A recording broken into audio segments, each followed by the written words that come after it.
Good morning, 9th class. कैसे हैं? उम्मीद है बेटा पिछले वाले सारे वीडियो समझ में आ रहे होंगे। हाँ, और सभी लोग बहुत ही मन लगा के पढ़ाई कीजिएगा। जो भी एक्सरसाइजेज हैं विद कॉन्सेप्ट मैं आप लोगों को समझाता जाऊंगा, है ना, उसमें कोई इश्यू नहीं है। बहुत ही प्यार से सारी बातें समझ में आती भी जाएंगी, थोड़ा सा समझने की कोशिश कीजिएगा। और कुछ स्टूडेंट्स कह रहे थे कि सर बहुत ज़्यादा सीरियस पढ़ाते हैं, तो यार सीरियसली थोड़ा बहुत होना पड़ेगा। बीच बीच में हंसता रहता हूँ, आप लोग स्टूडेंट्स को काफ़ी लंबा गैप हुआ है आपके और मेरी एज के बीच में, है ना, तो उतना ज़्यादा मैं हंसा बुला नहीं पाऊँगा आप लोगों को, लेकिन कॉन्सेप्ट पूरा क्लियर करूँगा। उस पर ध्यान दो, जिस चीज़ के लिए हम और आप आमने सामने हैं through this YouTube channel maths classes bye Amit Pal sir, है। तो यहाँ पर जो भी हम लोग समझें उस सारी बातचीत को रिटन फॉर्म में भी नोट्स बनाते रहिएगा।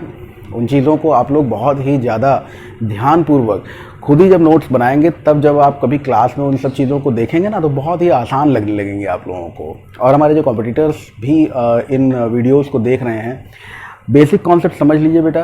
बाकी तो मैं जुगाड़ मेथड जो है वो सब तो आप लोगों को बताता ही रहता हूँ ना, सारे जुगाड़ आप लोगों को पता होते जाते हैं। जैसे आज की जो क्लास है, ये 9th क्लास वाले बच्चों का जो आज की एक्सरसाइज है 1.3, इस 1.3 एक्सरसाइज में हम लोग जिस टॉपिक के बारे में बात कर रहे हैं वो है real numbers and their decimal expansions, यानी कि वास्तविक संख्याएँ और उनको दशमलव में कैसे व्यक्त किया जा सकता है, ये बात आ रही है ना। तो यहाँ पर अगर हम लोग रियल नंबर्स की बात कर रहे हैं, तो रियल नंबर्स की बात करें उसमें रैशनल इरेशनल दोनों आते हैं ना। यानी कि हम बात करते हैं रियल नंबर्स की, तो कहीं ना कहीं हम परिमेय और अपरिमेय दोनों तरह की संख्याओं के बारे में बात करते हैं। रियल नंबर्स के बारे में ये बात कही जाती है कि इमेजिनरी नंबर्स को छोड़कर हम जितना भी नंबर्स पढ़ते हैं ये पढ़ाई के दौर में और उधर कंपटीशन के दौर में, वो सारी की सारी नंबर्स जो होते हैं वो रियल नंबर्स में होते हैं। अब उन रियल नंबर्स में जो दो बहुत ही बड़े डिस्कशंस बनते हैं वो कौन कौन से हैं? वो हैं रैशनल और इर्रेशनल नंबर्स, यानी परिमेय और अपरिमेय संख्याएं। परिमेय संख्याएं जैसा कि आप लोग जानते हो कि वो नंबर्स होते हैं जिन्हें p/q के रूप में लिखा जा सकता है।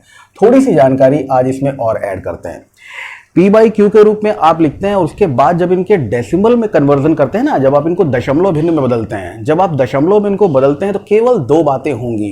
पहली बात, या तो जीरो मिलेगा, दूसरी बात, या फिर जीरो कभी नहीं मिलेगा। तो या तो जीरो मिले या जीरो कभी ना मिले, ऐसे नंबर्स ही रैशनल नंबर्स होते हैं। चलिए कंसीडर करते हैं कुछ नंबर्स पे। जैसे अगर मान लीजिए हम बात करें, कोई नंबर हमने ले लिया 1/7। बहुत ही बेसिक वे में इस बात को समझिएगा कि 1/7 जो हमने नंबर लिया है, इस 1/7 को अगर हमको दशमलव में बदलना हो, तो दशमलव बनाने के लिए हमको वही डिवीजन वाला बच्चों वाला हिसाब किताब, पुराना हिसाब किताब जैसे करते चले आ रहे थे, वही करना पड़ेगा कहीं ना कहीं। हाँ, तो 1/7 को अगर डेसिमल में कन्वर्ट करो, क्या होगा? गौर करना, 1 ऐसे लिखोगे और 7 यहाँ लिखोगे। अब उसके बाद क्या करते हो? सबसे पहले पॉइंट लगा के यहाँ 0 बढ़ा लेते हो, याद है? अच्छा, इधर ज़्यादा जगह चाहिए, इसको ऊपर लिख रहा हूँ भाई, तो यहाँ पॉइंट लगा के आपने 0 बढ़ा लिया साहब। अब क्या करोगे? 7 बदला 7, बड़े प्यार से समझिए कितना बच गया? 3 बच गया घटाने के बाद में।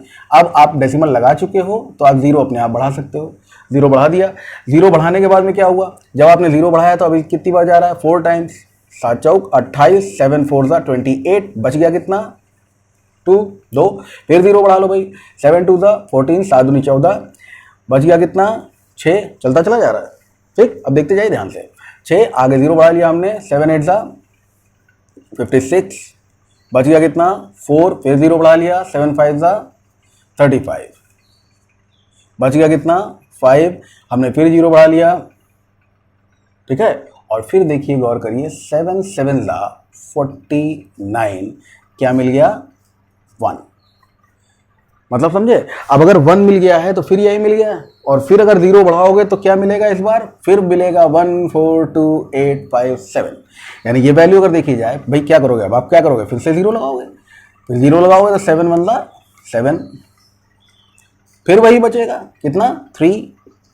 फिर आप 0 लगाओगे, है ना?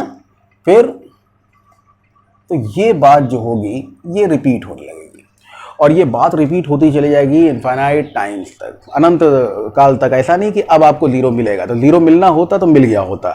ये बात मैंने क्यों बोली कि 0 मिलना होता तो मिल गया होता? इस पर भी गौर कर लो। 0 मिलना होता तो मिल गया होता मैंने इसलिए कहा क्योंकि अगर डिनोमिनेटर में बटे में 7 है तो दशमलव मान जो होंगे वो 1 2 3 4 5 6 6 यानी 7 से कम, ये जो जिसे हम डिवाइड करें, डिवीज़र जो है हमारा, जो हमारा डिवीज़र है, जो भाजक है, उस भाजक के मान से, उस भाजक की जो डिवीज़र है उसकी वैल्यू से एक कम ही रहेगा मैक्सिमम। मतलब पहले भी नहीं पढ़ सकता है, हो सकता है 1 बार 2 बार 3 बार कट जाए, लेकिन 6 बार में रिपीटेड नंबर आपको मिल ही जाएगा। तो ये जो रिपीटेशन वाला होता है इसमें कितना होता है, मैक्सिमम इसका नंबर कितना होगा, जो डिवीज़र होगा उससे एक कम। यानी अगर ये 7 है तो 6, जैसा कि आपको यहाँ पर दिखा दिया मैंने। अब इसको आप क्या लिख सकते हो डेसिमल की फॉर्म में, तो 0 1 4 0 1 4 2 0 1 4 2 8 0 1 4 2 8 5, यहां तक लिख सकते हो। और फिर वही बात लिखनी है तो इसके लिए क्या लगा देते हैं हम, इसके ऊपर बार लगा देते हैं। आगे बात समझ में, तो बार लगा के आप इसको क्या लिखेंगे, 0.142857। ये आपको एक नोटिफिकेशन मिला जहां पर आपको क्या पता चल रहा है कि भाई 0 नहीं मिलेगा। अब इसमें 0 नहीं मिलेगा, मान के चलो इसमें 0 मिलना ही नहीं है, ठीक है। इसी तरह से रिपीटेशन थोड़ा और पहले भी हो सकती है। सपोज करो एक और नंबर ले लेते हैं, जैसे हमने नंबर लिया 2/3, अभी डिवाइड करो, क्या करोगे, 2 यहाँ पे लिखोगे, 3 से डिवाइड करना है।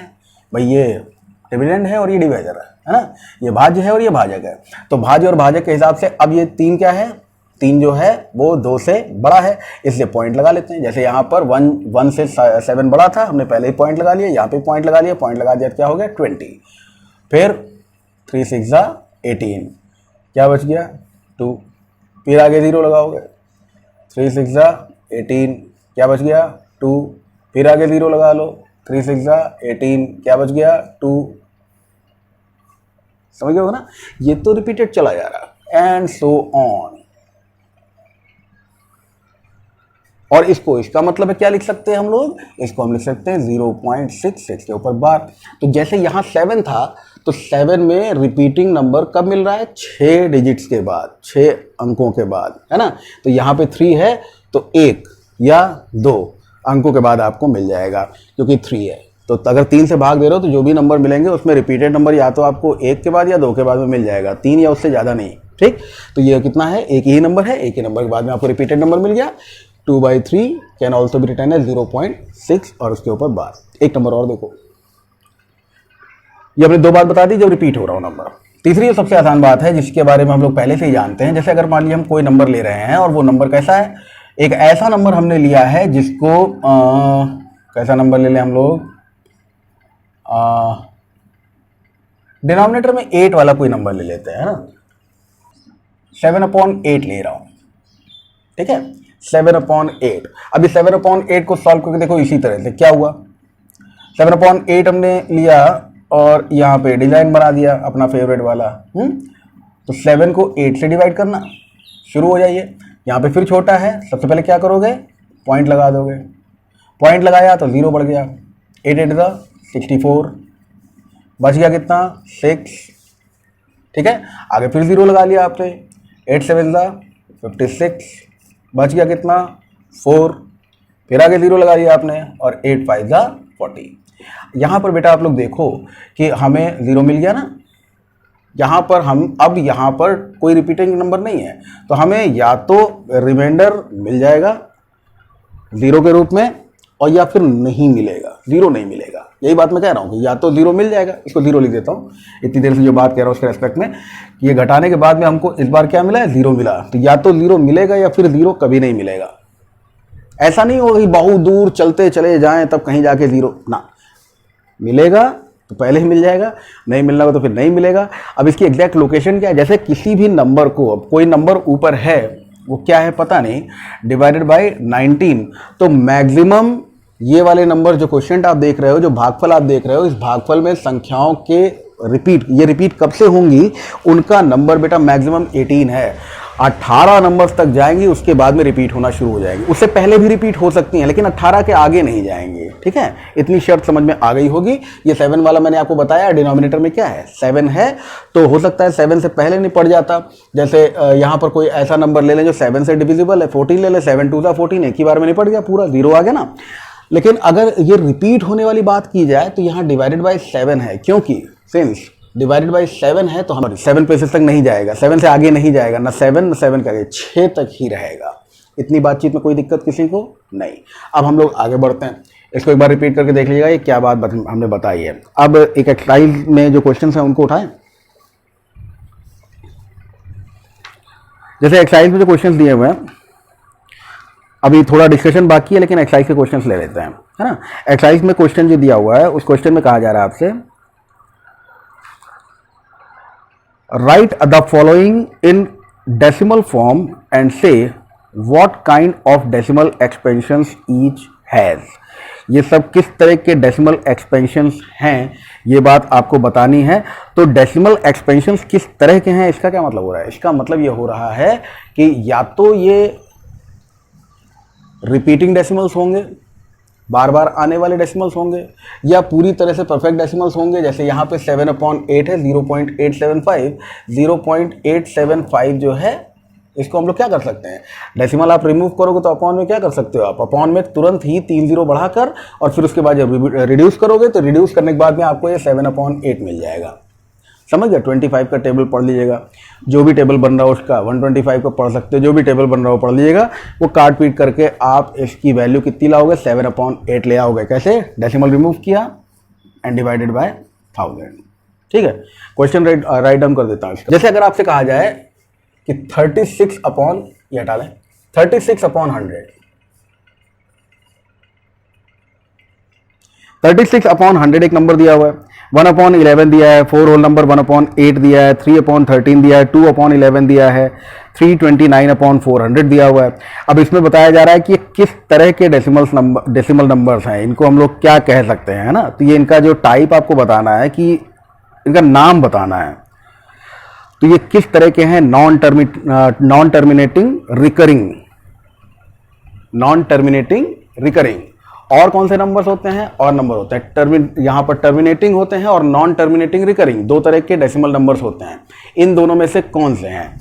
तो ये आप देख सकते हो, नॉन टर्मिनेटिंग रिकरिंग, बार बार चले आ रहे हैं वही, नॉन टर्मिनेटिंग रिकरिंग। और यहां पर क्या है, ये टर्मिनेटिंग डेसिमल। तो यहां पर अगर 36/100 को आप कन्वर्ट करोगे तो क्या लिख सकते हो, 0.36। ये अब आगे रिपीट नहीं होगा, ये जैसा है वैसा ही है। ठीक है, तो इसमें जो एग्जांपल में और नंबर्स दिए हुए, उन नंबर्स को मैं आपके सामने लिखे दे रहा हूं, इनको जरा ट्राई करके देखिएगा कि और कौन कौन से नंबर्स हैं। ठीक है, जैसे और जो नंबर्स दिए हुए हैं उनमें है 1/11। चलो 1/11 को एग्जांपल के तौर पे समझिए। 1/11 को अगर आप सॉल्व करने के लालच में आगे बढ़े तो ये लालच भैया बढ़ता चला जाएगा। किस तरह से? 1/11 में देखिए क्या होगा। 1, एक एग्जांपल ले रहा हूं, आगे आपको खुद ही सॉल्व करना है, क्वेश्चंस मैं प्रोवाइड कर दूंगा आपको। ठीक है, ये है 1 और ये है 11। अब यहाँ पे आपको मालूम है पॉइंट लगाने के बाद भी हमारा मुद्दा हल नहीं हुआ, हमको एक 0 और लगाना पड़ेगा। एक 0 और लगाओगे तब जाके 100 होगा, और 11 9 99। सही कह रहा हूं, है ना। और उसके बाद में क्या हुआ, देखिए फिर 1 बच गया। 1 बच गया तो क्या करोगे आप, 0 तो बढ़ा सकते हो लेकिन एक और 0 बढ़ाने के लिए फिर 0 बढ़ाना पड़ेगा। ठीक है, 9 99। फिर क्या करना होगा,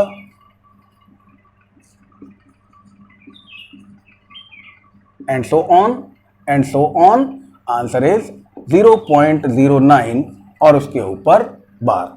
0.09 के ऊपर बार का मतलब बेटा ये होता है कि ये कैसा नंबर है, ये है नॉन टर्मिनेटिंग रिकरिंग डेसिमल। ये क्या था, ये था टर्मिनेटिंग डेसिमल, आगे जाके टर्मिनेट हो गया, खत्म हो गया।